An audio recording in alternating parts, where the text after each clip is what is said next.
What do you mean? How'd that go for you?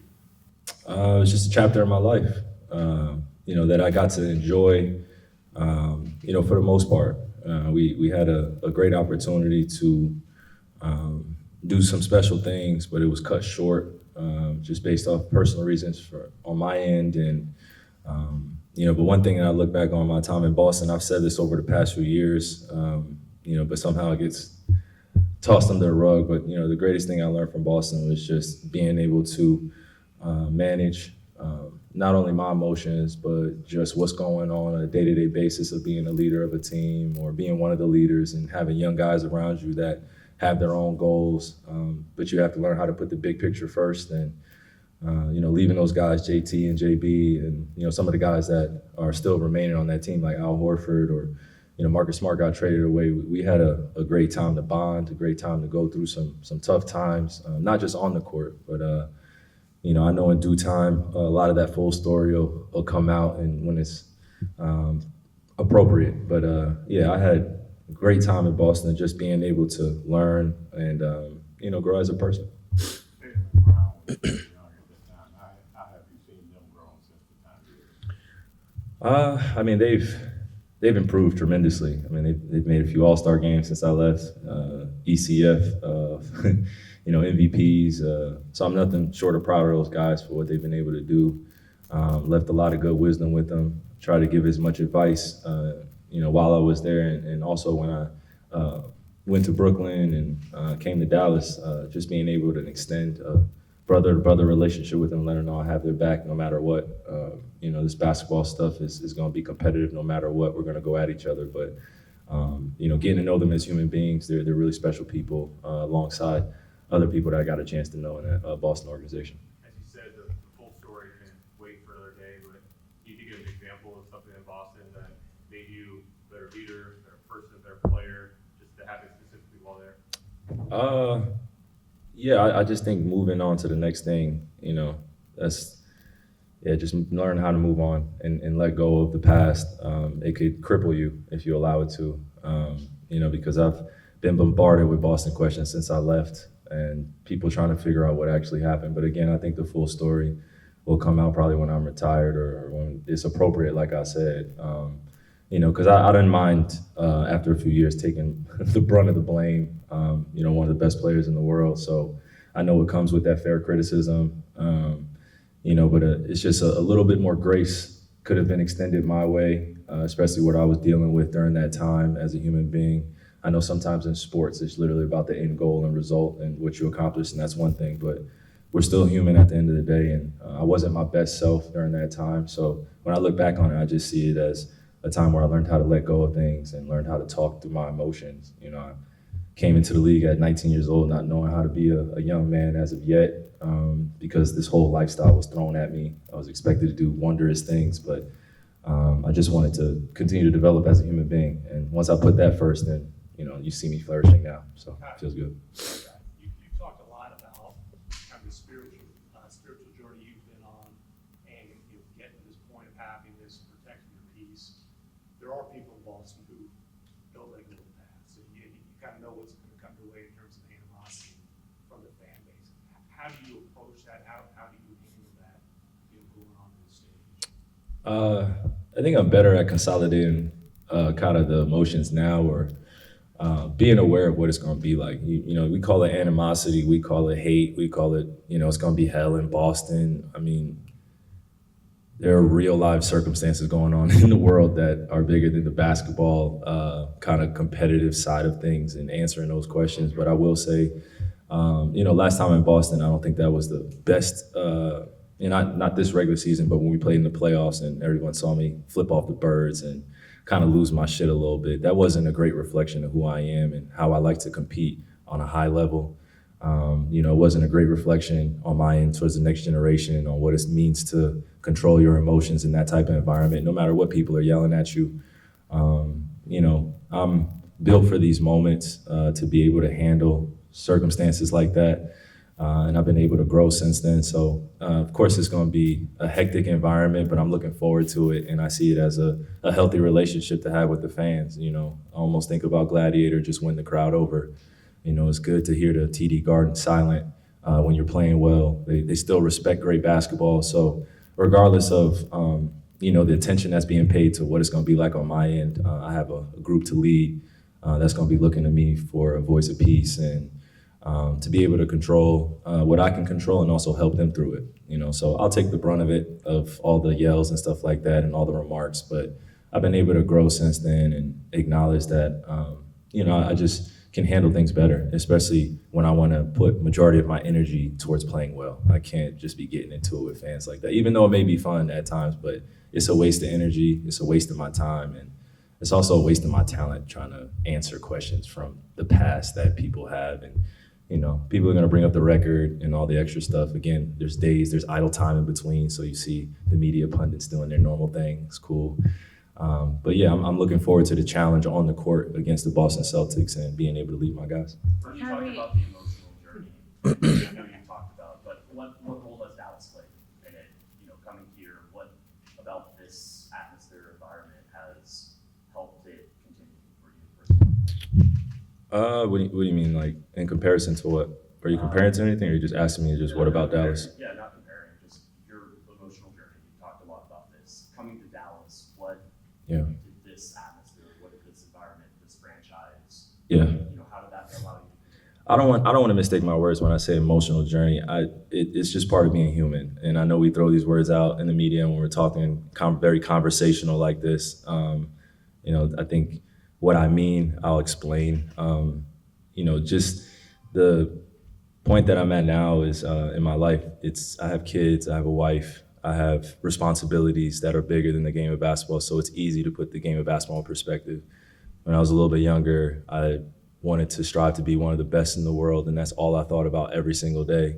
And that's where I had all my eggs in the basket. So there was no, normal life outside the game of basketball other than doing what young NBA players do, which is getting into some stuff they shouldn't be getting into and being around people that don't necessarily reflect the moral values that you want to have embodying as a person. So, I'm just speaking for myself, but I think it spills over to my peers too.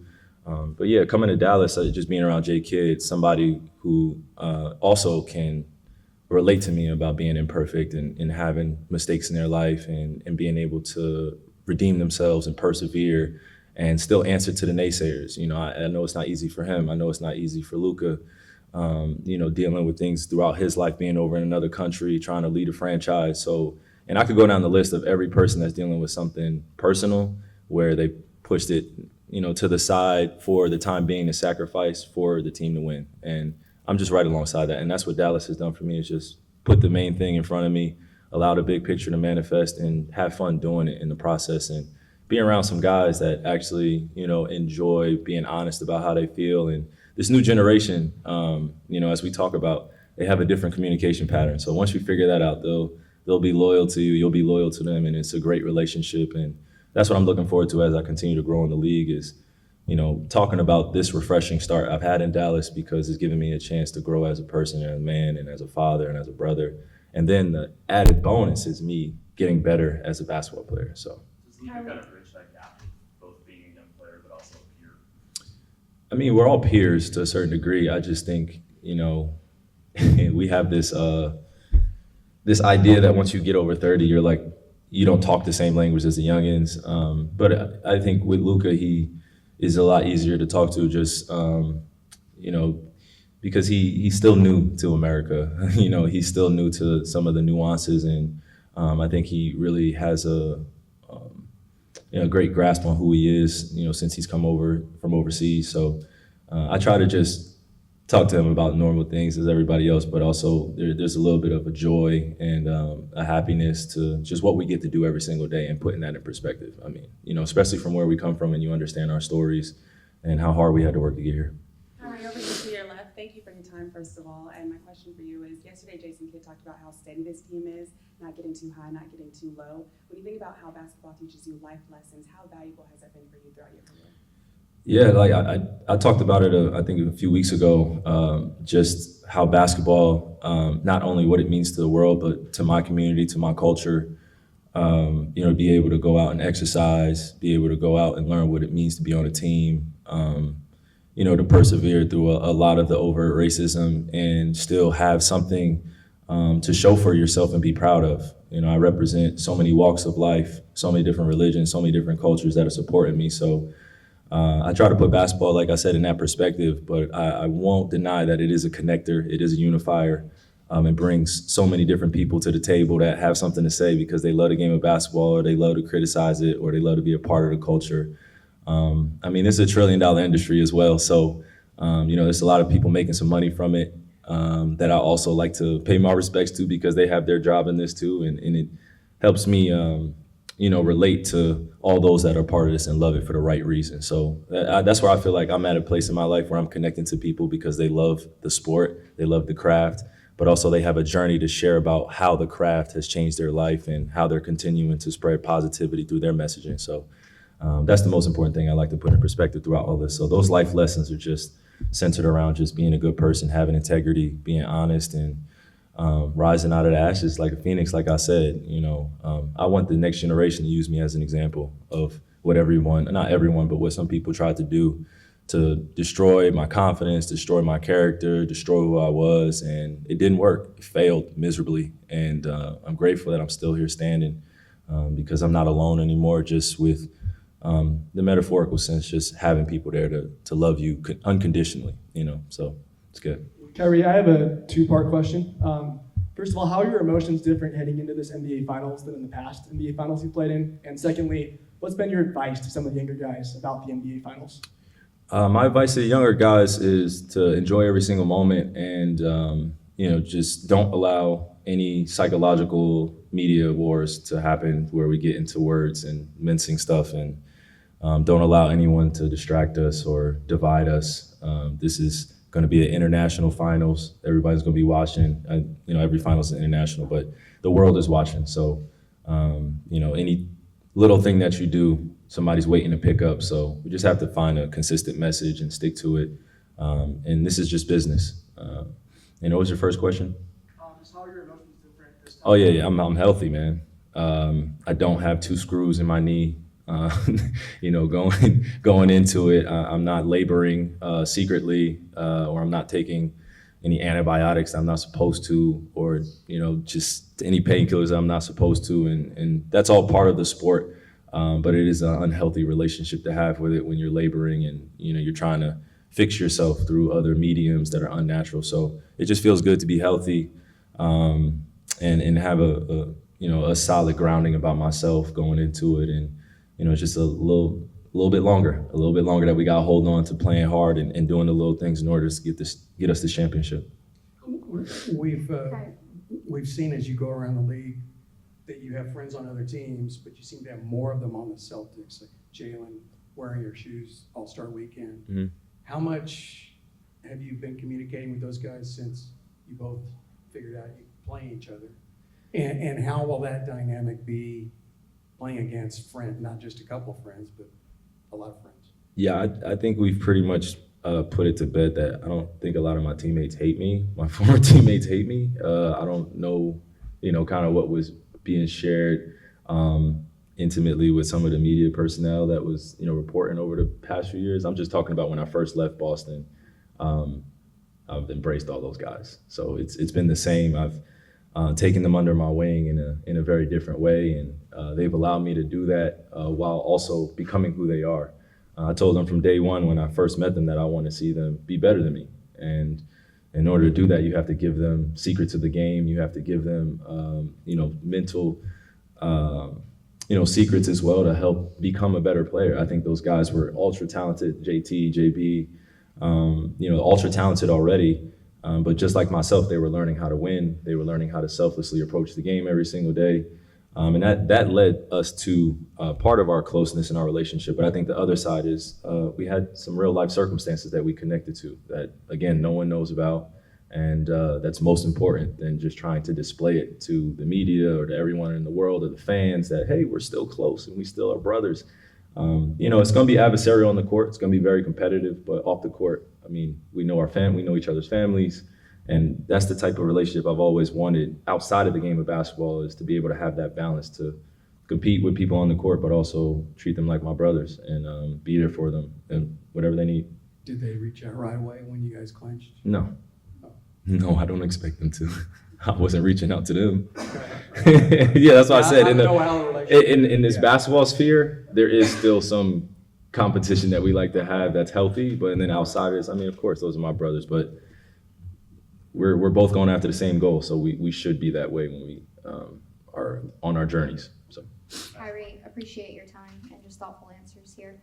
You had one of the opportunities to just have such a great mind as your friend and mentor. It's the late, great Kobe Bryant, and you shared, when the student is ready, the teacher will appear, and I had that type of mentorship relationship with him where I was able to ask him about anything. Mm-hmm. He was just as easy to approach with the questions about what goes on in the day-to-day, chasing something that's bigger than yourself. Where, at this point in your career, how much has his relationship with you had an impact on just how to handle this situation and just carrying yourself, being that leader in the locker room and that veteran presence that you've been, and just the positivity that you've had in Dallas? Yeah, I don't know if anyone in here has ever lost a mentor or lost someone that's a little bit older than them that meant something to them. Even if you guys didn't talk every day, there was still that connection that they were always going to be there for you. And it wasn't just him, it was his family as well. They supported me unconditionally, and I miss him every single day, just alongside the rest of the world and all the Kobe supporters around the world, because he held such a big presence, and he knew what his power was. He knew what his superpowers were, and they weren't on the court all the time. They were his ability to approach life and how he inspired you to continue to do extra even when you got tired. And I think his life lessons transcended basketball or any sport or any entertainment business. It really helped and sparked the new brains for this next generation to carry the torch. And that's what I felt like he was teaching me, was to be able to carry the torch and also know how to pass it along. Obviously along that journey, he's won a few championships that I'm still enamored with, still chasing to a certain degree. I do want to be able to sit at that table to say that I have multiple championships and I'm a multiple champion in the best league in the world. But I think in the small dose of truth, he always reminds me to enjoy the journey. The journey is the reward, and put it in perspective. There are billions of people that are going to love you. There are billions of people that are not going to love you. So I think you should make the right choice to stick to your guns and go with the people that support you through and through, and make them proud and make yourself proud. So every day he walks with me in spirit, and I feel his presence every day. And I'm just grateful that I got a chance to get to know somebody like that, and I got a chance to challenge somebody like that, to one-on-one, and just to pick his brain and just understand that there are bigger things than just the game of basketball, like women empowerment, and also doing the little things that a lot of people don't see, meaning helping the world selflessly. So I could go on and on about this, but he helped out a lot of people that no one really knows about, and he did things without anyone's praise. So I try to follow in that same lineage and create my own path, and create my own formula to success while also commemorating his formula that he gave me.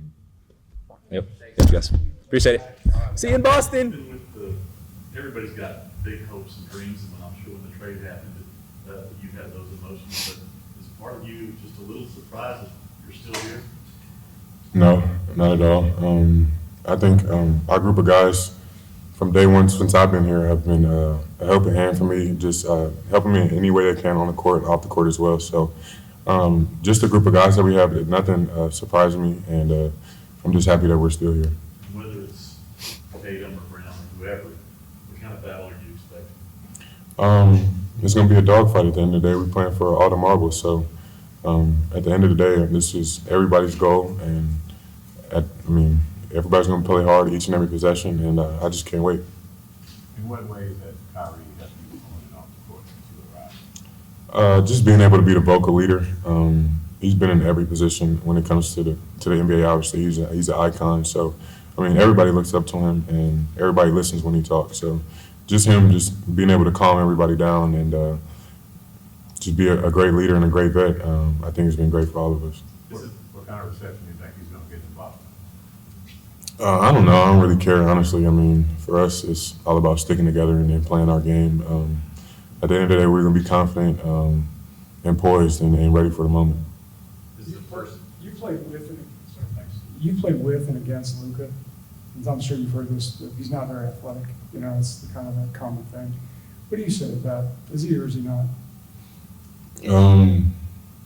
I think he is. I mean, he's out there with us at the end of the day. So, and he's holding his own. He's doing what he's doing. So, it's not about who can jump the highest or run the fastest. It's about putting the ball in the basket, and he does that at a very high level. This is the first playoff journey of your NBA career. When you're just shoot around in the locker room, whatever it may be, like, what do you think about this group is so different than others of which you've been a part? I think everybody seizes the moment, and everybody's ready in each and every aspect. We do a lot of film, do a lot of things to prepare. Everybody's serious about it.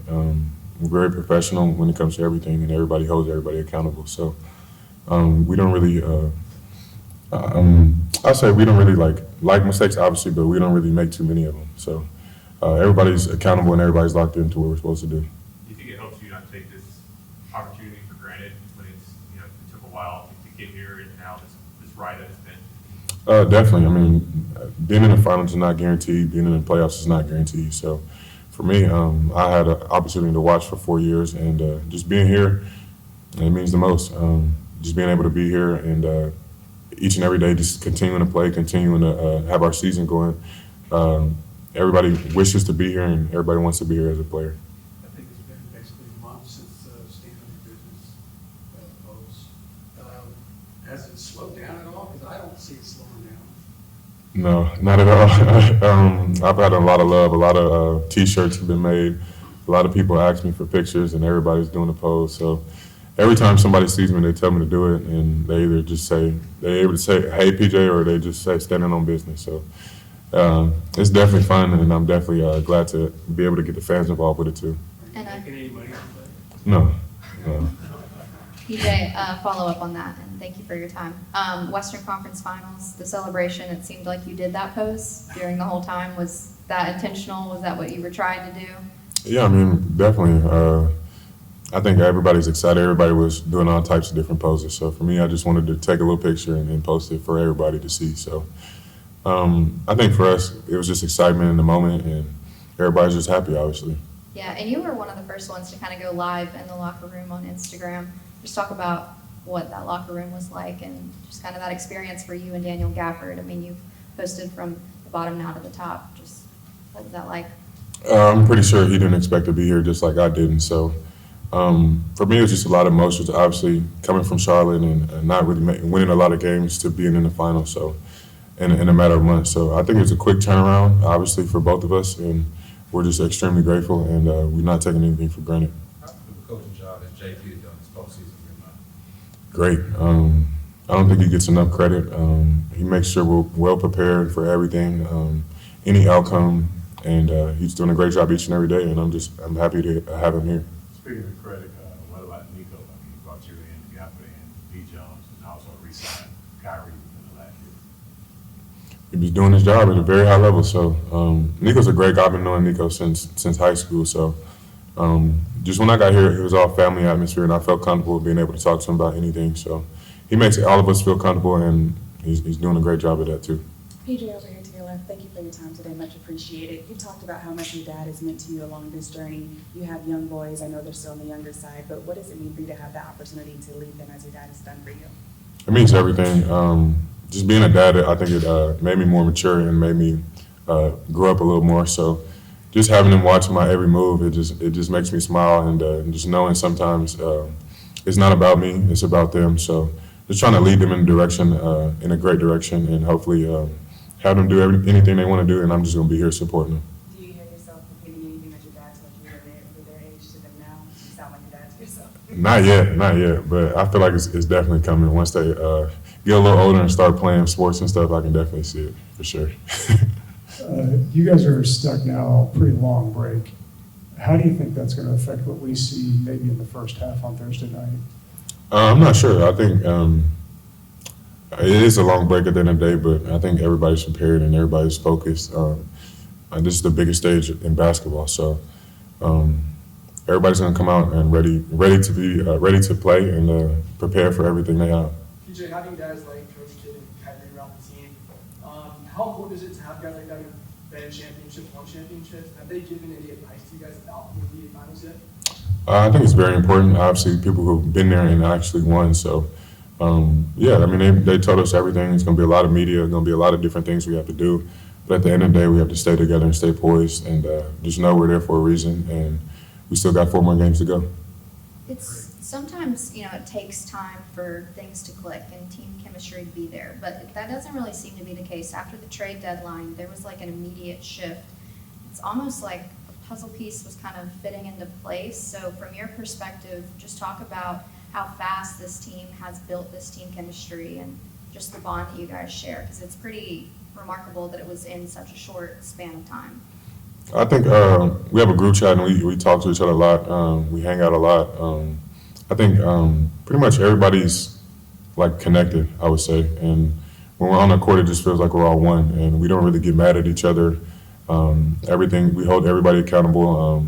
Everybody will talk to everybody, and everybody just plays their role at a great level, at a high level, and nobody's mad about anything. And we just all come out and try to. We have the same goal each and every night. Jason said there was a team dinner a couple nights ago. Mm-hmm. Like ordinarily, maybe you guys could have used a break from each other. How'd that team dinner come about? It was great. They told us we had a team dinner, and everybody showed up, and everybody was happy to see each other. Obviously, still celebrating, and it was a great dinner. We had a lot of fun. You pick up the bill? No, not at all. And because this is for all the marbles, can you talk about the balance in trying not to do too much, but knowing there's a lot at stake? I think obviously there is a lot of stake, but for us, we have to do the same thing that got us here, and that's play great basketball. So we can't, obviously, I mean, the light's going to be bright. We can't focus on that. At the end of the day, we focusing on basketball, matchups, and stuff like that. So, like I said, Kyrie's done a great job of keeping us poised and keeping us ready. So I'm excited, and I can't wait. Trade brought from home, then the post thing happens, and now you're going to the finals with your hometown team. Has there been a moment in the last couple of days when you kind of looked around and said, it's all the way out? Not yet, because, I mean, the goal is still out there. I mean, we still have to win 4 games, but I've tried to stay locked in and try not to do all that yet. So I'm obviously excited to be here, excited for the moment, but the job's not finished, and we still have to win 4 games. Since this is at home, are they actually distracted here as opposed to in Charlotte? I don't really get out the house much, so, I mean, the only things distracting me is my kids, my wife, and my family, so I wouldn't even call them distractions, but no, not at all. I've just been comfortable here. I pretty much know a lot of people here, know a lot of food places, so I'm just comfortable. There's been a lot of discussion about Kyrie and Luka and their status as one of the all-time best backcourts, especially offensively. You know what they can do, but why do you think they've been able to work so well together? They play off each other at a very high level.